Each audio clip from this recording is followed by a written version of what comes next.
कहते हैं ना, मंजिल तो मिल ही जाएगी भटकते ही सही। मंजिल तो मिल ही जाएगी भटकते ही सही। गुमराह तो वो है जो घर से निकले ही नहीं। गुमराह तो वो है जो घर से निकले ही नहीं। तो इसी के साथ फिर से स्वागत है अपना प्यारा सा channel live care online classes. और आज का जो ये क्लास होगा 10वीं के संस्कृत का होगा। तो आइए हम लोग सबसे पहले जानते हैं कि 10वीं के जो संस्कृत है उसमें से बुक में से कितना क्वेश्चन पूछा जाता है। तो आते हैं इस बुक में से, जो बुक है इसमें कुल आपको 100 ऑब्जेक्टिव में से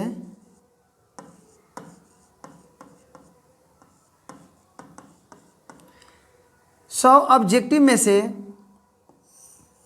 पहले जो था ना लगभग में 40-45 जो था वो बुक से ऑब्जेक्टिव पूछा जाता था। अब बाकी जो था वो व्याकरण से आता था। अभी का जो रेशियो है लगभग का, जो लगभग में ये दोनों दे रहा है 50-50 का, यानी 50 जो होगा बुक से होगा और 50 जो होगा वो आपका व्याकरण से होगा। उसके बाद इसमें देखते हैं कि बुक में हमें कुल कितना चैप्टर पढ़ना है। बुक में हमें कुल कितना चैप्टर पढ़ना है। तो बुक में हमें कुल 14 चैप्टर पढ़ना है, यानी आपका ये लगभग 14 क्लास में ये बुक क्या हो जाएगा, कंप्लीट हो जाएगा। उसके बाद जो किताब से जो है सब्जेक्टिव प्रश्न है वो होता है 16 प्रश्न पूछेगा, प्रत्येक 2 नंबर के, यानी 32, जिसमें से हमें बनाना जो रहता है वो 8 ही प्रश्न बनाना रहता है।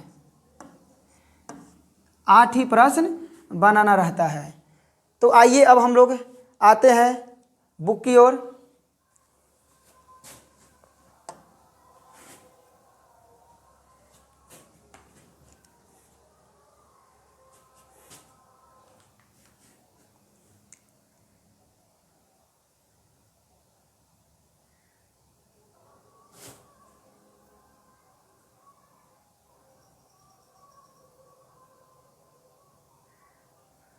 हाँ, तो जिसमें जो बुक का जो पहला चैप्टर है, बुक का जो पहला चैप्टर है उस चैप्टर का नाम है मंगलम। क्या नाम है? मंगलम। मंगलम कहे तो यानी कल्याण या सब कुछ क्या अच्छा होना। और जो हमारा जो बुक का जो नाम है ना वो है पीयूषम, यानी पीयूषम का जो अर्थ होता है अमृत। क्या होता है? अमृत। पीयूषम का जो अर्थ होता है,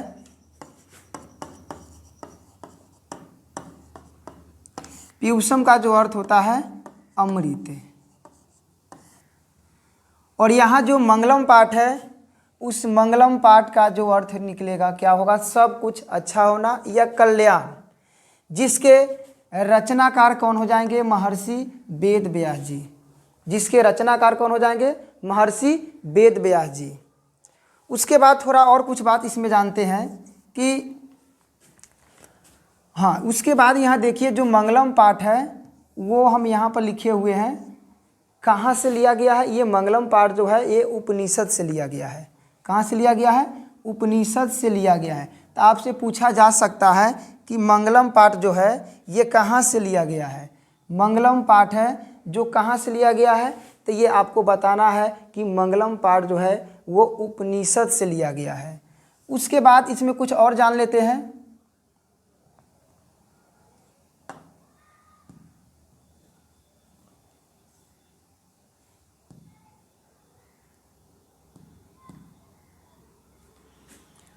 कुछ और जानते हैं कि कुल उपनिषद कितने होते हैं। उपनिषद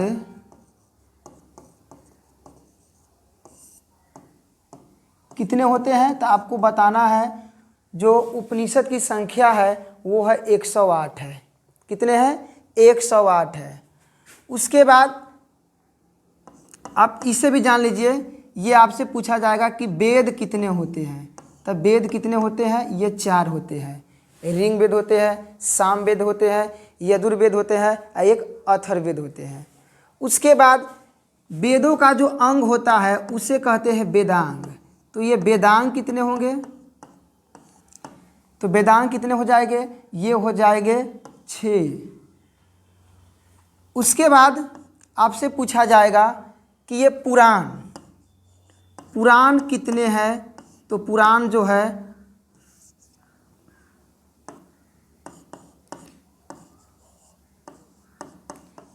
पुराण की संख्या हो जाएगा 18।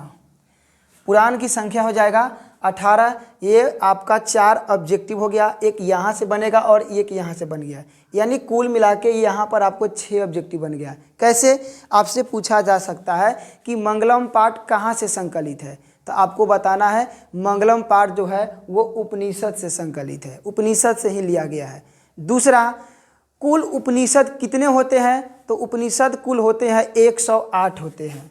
उसके बाद वेद कितने होते हैं, तो वेद 4 होते हैं। वेदांग कितने होते हैं, तो वेदांग हो जाएगा 6 होते हैं। और पुराण कितने होते हैं, तो ये हो जाएगा 18 होते हैं। उसके बाद ये भी प्रश्न पूछा जा सकता है कि महाभारत के रचयिता कौन है, तो ये हो जाएगा महर्षि वेद व्यास जी हो जाएंगे। रामायण के कौन है, तो महर्षि वाल्मीकि हो जाएंगे। तो आगे हम लोग जानते हैं चैप्टर के आगे एक एक बातों को इसमें आपको अच्छे से एकदम आसानी, बहुत से आसान भाषा में क्या करना है, आपको समझना है और कोशिश करना है कि आपको भी रीडिंग दे आए। रीडिंग दीजिएगा तो और अच्छा से आपको समझ में आएगा। तो पहला जो हम यहाँ पर लिखे हुए हैं ये है उपनिषद। उपनिषद वैदिक वाङ्मय से अंतिम भागे दर्शन शास्त्र से सिद्धांतान प्रकटयन्ति। यानी ये कह रहे हैं कि वैदिक वाङ्मय की या साहित्य भी कहेगा अंतिम भागे, यानी अंतिम भाग में, यहाँ पर भागे है तो यहाँ निकलेगा, यहाँ भागे ऊपर अकेले दिया हुआ तो निकलेगा भाग में, यानी अंतिम भाग में दर्शन शास्त्र से, दर्शन शास्त्र की सिद्धांत को क्या करते हैं, प्रकट करते हैं। एक बार फिर से उपनिषद, एक बार फिर से समझिए, उपनिषद वैदिक वाङ्मय से अंतिम भागे दर्शन शास्त्र से सिद्धांतान प्रकटयन्ति। यानी उपनिषद के, वैदिक वाङ्मय के या वैदिक साहित्य के अंतिम भाग में किसके सिद्धांत को प्रकट करते हैं, तो ये दर्शन शास्त्र के सिद्धांत को प्रकट करते हैं। आपसे एक ये ऑब्जेक्टिव हो गया।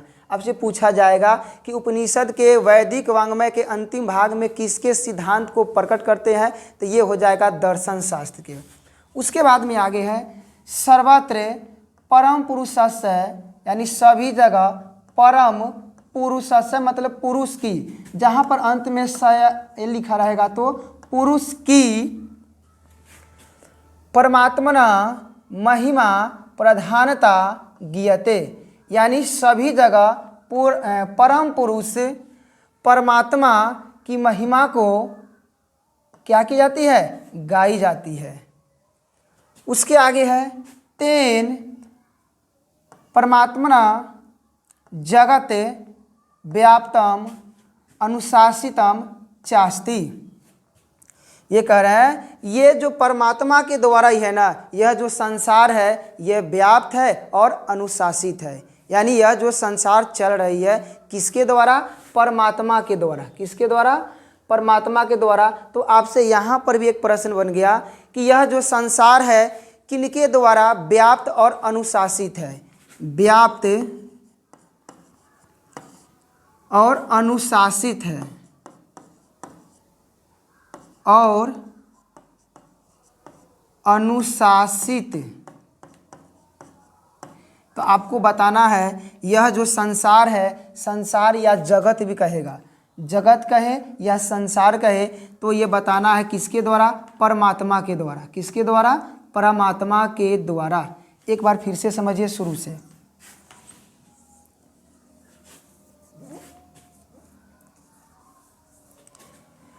ये कह रहे हैं कि उपनिषद वैदिक वाङ्मयस्य अंतिम भागे दर्शन शास्त्रस्य सिद्धांतान् प्रकटयन्ति। ये कह रहे हैं कि वैदिक वाङ्मय के अंतिम भाग में दर्शन शास्त्र के सिद्धांत को प्रकट करते हैं। उसके आगे है सर्वत्र परम पुरुषस्य परमात्मना महिमा प्रधानता गीयते, यानी सभी जगह, सर्वत्र मतलब सभी जगह परम पुरुष परमात्मा की महिमा को गाई जाती है। उसके आगे है तेन परमात्मना जगत व्याप्तम अनुशासितम चास्ति। ये उस परमात्मा के द्वारा ही ना यह जो संसार है, जगत यानी यह जो संसार है, व्याप्त है और अनुशासित है। अनुशासित यानी ये परमात्मा के द्वारा ही ये दुनिया क्या हो रही है? चल रही है। उसके बाद है समिस व एमिस ही सर्वेषाम तपसाम परम लक्ष्यम, यानी वही सभी तपस्याओं का क्या है? परम लक्ष्य है। क्या है? परम लक्ष्य है। अस्मिन् पाठे परमात्मपरा उपनिषदाम पद्यात्मका पंचमंत्रा संकलिता संति। ये कह रहे हैं कि इस पाठ में ना, इस पाठ में जो है उपनिषद के कितने मंत्र संकलित है? तब 5 मंत्र संकलित है। और किस रूप में है? तो आपसे पूछा जाएगा कि मंगलम पाठ के जो मंत्र है ना, 5 मंत्र है, किस रूप में है? तो आपको बताना है किस रूप में? पद्यात्मक। किस रूप में?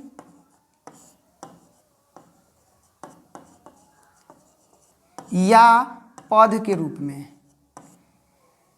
यहाँ पर हम लिखे भी हैं, उपनिषद वैदिक वाङ्मय के अंतिम भाग में दर्शन शास्त्र के सिद्धांतों को प्रकट करते हैं। सभी जगह परम पुरुष परमात्मा की महिमा गाई जाती है। उस परमात्मा के द्वारा यह संसार व्याप्त और अनुशासित है। वही सभी तपस्याओं का परम लक्ष्य है। इस पाठ में परम कल्याणकारी उपनिषद के पद्यात्मक 5 मंत्र संकलित है। आपसे ये प्रश्न पूछा जाएगा कितने मंत्र? तो 5 मंत्र। कितने मंत्र? 5 मंत्र। किस रूप में? पद्यात्मक के रूप में या पद के रूप में? गद्य के रूप में अगर ऑप्शन दिया तो गद्य के रूप में नहीं लिखना है, आपको किस रूप में बताना है?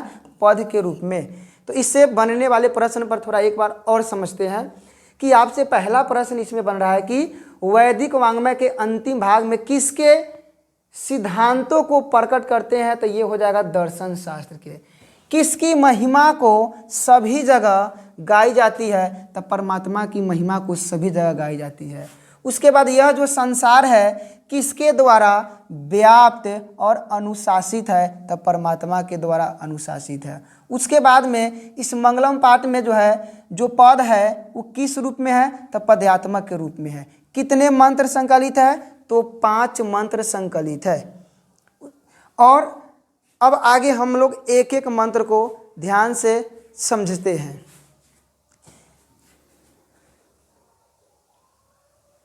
यहाँ पर लिखे हैं उपनिषदों की नाम, यानी मंगलम पाठ में हम लोग का जो 5 मंत्र है, लेकिन उपनिषद पढ़ना है 4। कुल उपनिषद आपसे पूछा जाएगा तो 108 हो जाएगा। अगर मंगलम पाठ में पूछा जाएगा कुल कितने उपनिषद है सिर्फ मंगलम पाठ के नाम लेकर, तो आपको बताना है मंगलम पाठ में जो उपनिषद है वो है 4 है। कि तो कौन कौन है? एक है ईशावास, एक क्या है? ईशावास,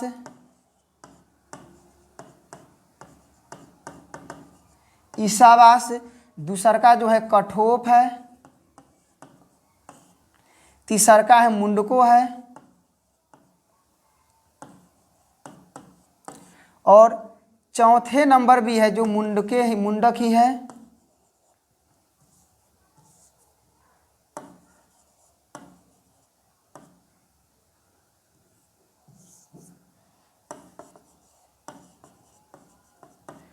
और पंचमा नंबर जो है श्वेताश्वर है, श्वेताश्वर। ये भी आपको ध्यान में रखना है। मंगलम पाठ में कितने उपनिषद है? तो मंगलम पाठ में 4 उपनिषद ही होगा।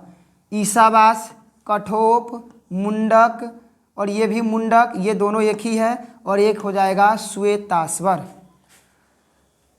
उसके बाद पहला जो उपनिषद है और जो 5 मंत्र दिया गया था उसमें से पहला हम लोग पढ़ते हैं।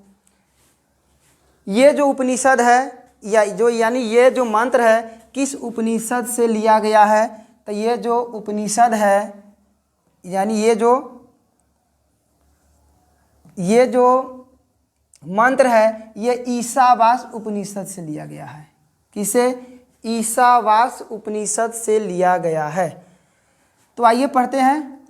हिरण्मयेन पात्रेण सतस्पिहितं मुखम तत्वं पुष्पन्पावृणु सत्यधर्माय दृष्टये।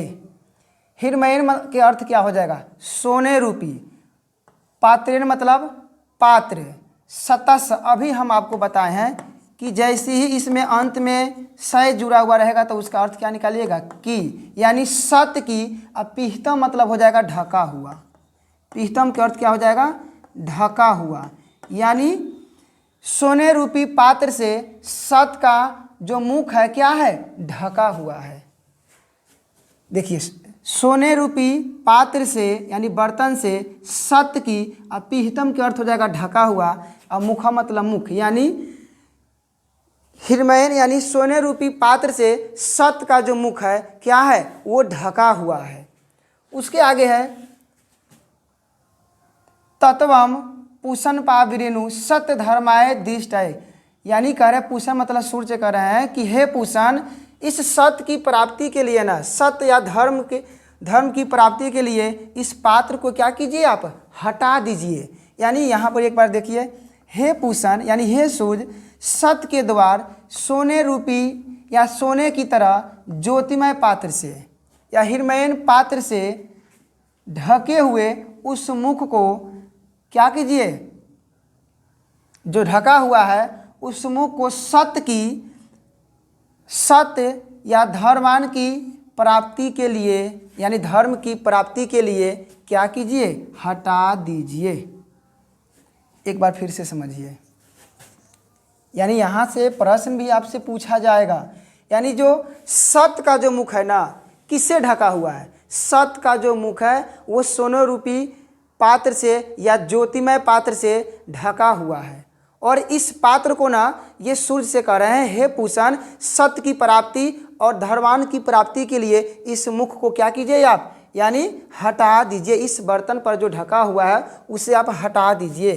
तो यही लिखे हैं, सत्य के द्वार सोने रूपी ज्योतिमय पात्र से ढके हुए हैं। उस मुख को सत्य धर्मान की प्राप्ति के लिए क्या कीजिए? हटा दीजिए। तो आपसे प्रश्न किया जाएगा, सत्य का जो मुख है किस पात्र से ढका हुआ है? तो सत्य का जो मुख है ज्योतिमय पात्र से ढका हुआ है या सोने रूपी पात्र से ढका हुआ है। आपसे ऐसे ही प्रश्न किया जाएगा, हिरण्मयेन पात्रेण सतस्पिहितं मुखम, ये किस उपनिषद से लिया गया है? तो आपको बताना है ईशावास उपनिषद से ये लिया गया है। उसके बाद दूसरा हो जाएगा, दूसरा जो ये मंत्र लिया गया है ये कठोप उपनिषद से लिया गया है। किससे लिया गया है? ये कठोप उपनिषद से लिया गया है। किससे लिया गया है? कठोप उपनिषद से लिया गया है। तो देखिए, अनोर्नियान महतो महीयान आत्मस्य जंतो निहितो गुहायाम तम करतु पश्यति बीत शोको धातु प्रसादाम हिमाम मात्मना। जो बड़े शब्द होगा उसको आप तोड़ तोड़ के पढ़िएगा। यानी धातु प्रसादाम हिमाम मात्मना, यानी अब इसका अर्थ जानते हैं। ये दे रहा है कि अनोरनियान यानी अणु से भी छोटा। यान के मतलब उसका अर्थ होता है छोटा एक है, और यान लग जाएगा उस शब्द के अंत में तो वो क्या हो जाएगा, उसे और भी छोटा बना देगा। क्या बना देगा, और भी छोटा बना देगा। यानी छोटा से भी छोटा, और महियान और बड़ा यानी महतो महियान, बड़ा से भी बड़ा किसे कहा गया है, वो आत्मा को कहा गया है। और ये गुहायाम कहाँ स्थित होते हैं, तो ये जंतु या प्राणियों के हृदय रूपी गुफा में स्थित होते हैं। एक बार फिर से समझिए, ये कह रहा है कि अनोरनियान महतो महियान आत्मस्य जंतो निहितो गुहायाम, यानी छोटा से भी छोटा और बड़ा से बड़ा आत्मा को कहा गया। और जो ये आत्मा है ये प्राणियों या जंतुओं के हृदय रूपी गुफा में स्थित होते हैं। उसके आगे दे रहा है तम क्रतु पश्यति बीत शोको, यानी जिसका रहस्य जान करना। बीत शोको जो विद्वान व्यक्ति जो होते हैं, धातु प्रसादाम हिमान मात्मना, यानी शुरू से देख लीजिए एक बार। ये दे रहा है कि सूक्ष्म से भी सूक्ष्म यानी छोटा से भी छोटा और महान से भी महान आत्मा प्राणियों के हृदय रूपी गुफा में स्थित होते हैं या निवास करती है या विद्वान होते हैं, जिसका रहस्य जानने वाले महान विद्वान पुरुष क्या हो जाते हैं, शोक रहित हो जाते हैं। क्या होते हैं, शोक रहित हो जाते हैं। तो आपसे यहाँ पर प्रश्न कैसे किया जाएगा, आपसे पूछा जा सकता है कि छोटा से भी छोटा किसे कहा गया है, आत्मा को कहा गया है। महान से भी महान किसे कहा गया है, आत्मा को कहा गया है। कौन इसे शोक रहित होकर देखते हैं, तब विद्वान लोग इसे शोक रहित होकर देखते हैं। उसके बाद आपसे पूछा जा सकता है कि ये आत्मा जो होते हैं कहाँ स्थित होते हैं, तब प्राणियों के या जंतुओं के हृदय रूपी गुफा में स्थित होते हैं। तो फिर हम लोग 1 नंबर पर है उस पर और 2 नंबर, ये दोनों पर कुछ फिर से प्रश्न एक बार रिवीजन करके देखते हैं। पहला में जो था आपसे प्रश्न पहला से कैसे और भी फिर पूछा जाएगा कि हिरमयन पात्रेन सप्तस्पृहतम मुखम, यानी यह जो पंक्ति है किस उपनिषद से लिया गया है। तो आपको बताना है जो पहला हम लोग जो उपनिषद पढ़े थे, पहला क्या था, ईसावास था। क्या था, ईसावास। उसके बाद में आपसे ये भी प्रश्न इतना तक लिख के पूछता है बराबर कि अनोरनियान महतो महियान जंतो निहितो गुहायाम, ये किस उपनिषद से लिया गया है। तो आपको बताना है ये किस उपनिषद से लिया गया है, कठोप उपनिषद से लिया गया है। उसके बाद अगला तीसरा नंबर, हाँ एक और बात, इसमें क्या है जो अंत में यान लगता है ना, तो एक व्याकरण का भी यहाँ पर प्रश्न बन जाएगा। इसका अर्थ तो उसका तो छोटा अर्थ निकाल देता है, लेकिन ये व्याकरण में ये कौन सा प्रत्यय हो जाएगा, तो एक यह प्रत्यय हो जाएगा। अंत में जब यान लगा हुआ रहेगा तो ये प्रत्यय का नाम हो जाएगा अनियर प्रत्यय। एक व्याकरण का भी ये क्वेश्चन हो जाएगा। आपसे पूछा जा सकता है कि अनोरनियान में ये कौन सा प्रत्यय लगा हुआ है, तो आपको बताना अनियर प्रत्यय। कौन सा प्रत्यय, अनियर प्रत्यय। उसके बाद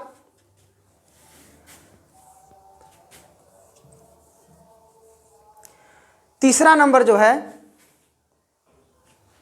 तीसरा नंबर दे रहा है सत्यमेव जयते नानिरितम सत्येन पंथा विततो देवयाना। यानी ये कह रहे हैं सत्य की जीत होती है, नानिरितम ना कि असत्य की, यानी हमेशा सत्य की ही जीत होती है। और देखिएगा आप हमेशा सरकारी विभाग ऑफिसर में ये जरूर लिखा रहता है कि सत्यमेव जयते, यानी सत्य की ही जीत होती है ना कि असत्य की। उसके आगे दे रहा है पंथा विततो देवयाना। पंथा यानी रास्ता, सत्य के ही रास्ते से देवलोक क्या है, जाया जा सकता है। उसके बाद में है एना क्रम प्रिसयो हयाप्त कामा यत्र तत् सतस परम निधानम। ये कह रहे हैं कि जो इसे जान कर ना, जो ऋषि मुनि होते हैं ना, इसे जान कर ऋषि मुनि सत्य के मार्ग से क्या करते हैं, देवलोक को प्राप्त करते हैं। इसे जानकर जो ऋषि मुनि होते हैं क्या करते हैं, यानी देवलोक को प्राप्त करते हैं। तो यहाँ लिखे हैं सत्य की जीत होती है ना कि असत्य की। सत्य से ही देवलोक का रास्ता खुलता है और सभी ऋषि मुनि लोग सत्य के मार्ग पर चल के देवलोक को क्या करते हैं, प्राप्त करते हैं। तो आपसे प्रश्न यहाँ पर बनेगा अब, किसकी जीत नहीं होती है, तो असत्य की जीत नहीं होती है। किसकी जीत होती है, तो सत्य की जीत होती है। देवलोक कैसे जाया जा सकता है, तो सत्य के मार्ग से जाया जा सकता है। तो आपसे एक और भी ऐसे भी पूछा जा सकता है, ये लाइन यहाँ से यहाँ तक पूछा जाता है कि सत्यमेव जयते नानृतम पंथा देवयान, यह किस उपनिषद से लिया गया है। तो आपको बताना है किस उपनिषद से लिया गया है, बताइए कमेंट करके कौन सा उपनिषद से लिया गया है। तो ये लिया गया है कोई उपनिषद से, मुंडक उपनिषद से लिया गया है। यहाँ से लेकर यहाँ तक लिख देता है और पूछता है किस उपनिषद से संकलित है, यानी सत्यमेव जयते नानृतम पंथा वित्तो देवयाना। उसके बाद जो अगला नंबर हो जाएगा चौथे नंबर, ये चौथा जो है ना, ये 4 नंबर भी मुंडको उपनिषद से ही लिया गया है। 4 नंबर भी है जो मुंडको उपनिषद से ही लिया गया है। अब देखते हैं 4 नंबर में क्या दिया गया है। ये कह रहे यथा नदया सयन्दमाना समुद्रे अस्तम गच्छन्ति नाम रूपे विहाय।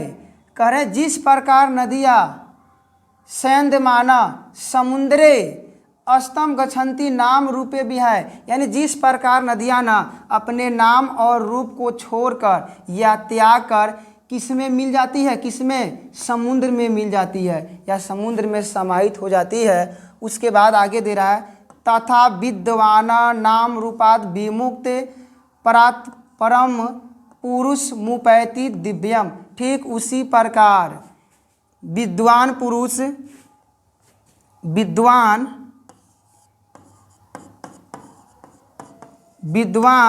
अपने नाम और रूप को त्याग कर परमपिता परमेश्वर या ब्रह्म को क्या करते हैं, प्राप्त करते हैं। एक बार फिर से समझिए इसको। ये कह रहे हैं बहुत ही अच्छा ये है, यथा नदया सयन्दमाना समुद्रे, यानी जिस प्रकार नदियाँ यानी अस्तम गच्छन्ति नाम रूपे भी है, जिस प्रकार नदियाँ अपने नाम और रूप को त्याग कर या छोड़कर, जैसे मानिए ना यहाँ एक नदी ये है और यहाँ पर एक समुद्र ले लिया जाए और इसके जल में ये मिल जाता है, तो जब तक नहीं मिला था ये हो जाएगा, मान लो ये गंगा है तो ये क्या हो जाएगा, गंगा के नदी का जल कहलाएगा। जैसे ही मिल जाएगा तो ये क्या हो जाएगा, समुद्र का हो जाएगा। तो यहाँ पर कह रहे हैं कि जिस प्रकार नदियाँ ना अपने नाम और रूप को छोड़कर समुद्र में समाहित हो जाती है, ठीक उसी प्रकार विद्वान व्यक्ति अपने नाम और रूप को क्या करते हैं, त्याग कर परम पुरुष परमात्मा को क्या करते हैं, प्राप्त कर लेते हैं। तो हम यहाँ पर लिखे हुए हैं जिस प्रकार नदियाँ बहती हुई अपने नाम और रूप को छोड़कर समुद्र में मिल जाती है, उसी प्रकार विद्वान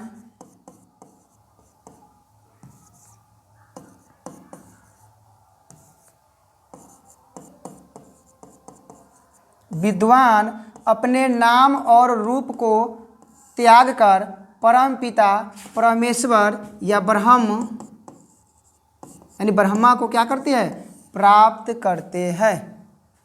तो आपसे पूछा जा सकता है प्रश्न, यहाँ से कैसे पूछा जाएगा कि नदियाँ समुद्र में कैसे मिल जाती है, तो नाम और रूप को छोड़कर, नाम और रूप को छोड़कर नदियाँ कहाँ मिलती है, तो समुद्र में मिल जाती है। ठीक है, विद्वान व्यक्ति उसी प्रकार क्या करते हैं, अपने नाम और रूप को त्याग कर परमेश्वर को क्या करते हैं, प्राप्त करते हैं। ये हो जाएगा चौथा नंबर। ऐसे भी एक प्रश्न और पूछा जा सकता है कि यथा नदा सयन्दमाना समुद्रे अस्तम गच्छन्ति नाम रूपे भी है, यह जो पंक्ति है ना, ये किस उपनिषद से लिया गया है। तो आपको बताना किस उपनिषद से लिया गया है, मुंडको उपनिषद से लिया गया है। एक प्रश्न हम आपसे फिर पूछ रहे हैं, आप बताइएगा कमेंट करके, सत्यमेव जयते नानृतम, ये किस उपनिषद से लिया गया है, बताइए कमेंट करके। उसके बाद हम लोग जो लास्ट इसका जो है 5 नंबर है ये देखते हैं। अब ये जो 5वां नंबर जो है ये उपनिषद श्वेताश्वर से लिया गया है। किस उपनिषद से लिया गया है? श्वेताश्वर। श्वेताश्वर उपनिषद से लिया गया है। इसमें दे रहे हैं कि वेदाहमेतम पुरुषम महानतम आदित्य वर्ण तमसा परस्तात तमेव विदित्वाति मृत्युमेति नान्या पंथा विद्यते अन्नाये। ये कह रहे हैं कि मुझे ही महान पुरुष जानो। ये परमात्मा को ही कह रहे कि परमात्मा को ही महान जाने जो प्रकाश स्वरूप में अंधकार के आगे है। यानी जिस प्रकार सूर्य के प्रकाश से क्या होती है, अंधकार दूर हो जाती है, उसी को जानकर मृत्यु को क्या किया जा सकता है, प्राप्त किया जा सकता है। इसके अलावा कोई दूसरा रास्ता, कोई दूसरा मार्ग नहीं है। फिर से एक बार इसको समझिए। वेदाहमेतम पुरुषम महानतम आदित्य वर्ण तमसा, तमसा यानी अंधकार हो जाएगा, परस्तात तमेव विदित्वाति मृत्युमेति नान्या पंथा विद्यते अन्नाये। यानी मुझे ही महान पुरुष जानो। किसे? परमात्मा को। जो प्रकाश स्वरूप में अंधकार के आगे है, उसी को जानकर मृत्यु प्राप्त किया जा सकता है, यानी किया जाता है। इसके अलावा कोई दूसरा मार्ग नहीं है। तो इस तरह हमारा ये जो मंगलम पाठ हुआ, ये 5 मंत्र हम लोग क्या कर लिए, पढ़ लिए। एक बार हम आपको फिर से प्रश्न आपको पूरा जो बन रहा है उसको हम रिवीजन करा देते हैं। शुरू में था कि वैदिक वाङ्मय के अंतिम भाग में किसके सिद्धांत को प्रकट करती है, तो आपको बताना है दर्शन शास्त्र के। किसकी महिमा को सभी जगह गाई जाती है, तो बताया गया था परमात्मा की महिमा को सभी जगह गाई जाती है। उसके बाद हम लोग देखे थे यह संसार है किसके द्वारा अनुशासित और व्याप्त है, तो यह जो संसार है परमात्मा के द्वारा अनुशासित और व्याप्त है। उसके बाद इसमें मंगलम पाठ में कुल कितने मंत्र दिया गया है, तो ये 5 हो जाएगा। इसका जो पद है किस रूप में हो जाए, इसका जो मंत्र है किस रूप में हो जाएगा, तो पद के रूप में हो जाएगा। किसके रूप में? ये प्रश्न बराबर पूछा जाता है, पद रूप में या पदात्मक। उसके बाद मंगलम पाठ में ना कुल कितने उपनिषद है, तो 4 उपनिषद है टोटल। अगर कुल पूछा जाएगा, चैप्टर के नाम नहीं बताएगा, कितने उपनिषद होते हैं, तो वो हो जाएगा 108 हो जाएगा। ये भी प्रश्न कितना बार पूछा गया है। उसके बाद जो पहला नंबर था, यानी पहला नंबर में कहा गया था कि सोने रूपी पात्र से न सत्य का मुख क्या है, ढका हुआ है। इससे प्राप्ति के लिए ना, सत्य को प्राप्ति के लिए ना, इससे पात्र को क्या कीजिए, आप हटा दीजिए। दूसरा नंबर में था कि छोटा से भी छोटा और महान से भी महान आत्मा को कहा गया है, जो प्राणियों के हृदय रूपी गुफा में स्थित होते हैं और विद्वान लोग इसे शोक रहित होकर देखते हैं। तीसरे नंबर में था सत्यमेव जयते नानृतम, यानी सत्य की जीत होती है और असत्य की नहीं, और सत्य से ही ना देवलोक जाया जा सकता है, और विद्वान लोग इसी मार्ग से क्या करते हैं, देवलोक जाते हैं। चौथे नंबर में बताए हैं जिस प्रकार नदियाँ अपने नाम और रूप को छोड़कर समुद्र में मिल जाती है, ठीक उसी प्रकार विद्वान पुरुष अपने नाम और रूप को त्याग कर परमपिता परमात्मा को प्राप्त करते हैं। उसके बाद जो ये लास्ट नंबर है, मुझे ही क्या करो, महान जानो, और जो प्रकाश स्वरूप में अंधकार के आगे है उसी को जानकर मृत्यु को प्राप्त किया जाता है। इसके अलावा कोई दूसरा रास्ता नहीं है। तो ये आपका आज का जो ये मंगलम जो पाठ था, ये क्या हुआ, ख़त्म होती है। और उसके बाद जो नेक्स्ट वीडियो होगा, इसका ऑब्जेक्टिव प्लस सब्जेक्टिव दोनों लेकर आएंगे। तो आप अगले के लिए आप तैयार रहिएगा कि ऑब्जेक्टिव प्लस सब्जेक्टिव आपसे एक एक प्रश्न न छूटे। जय हिंद, जय भारत।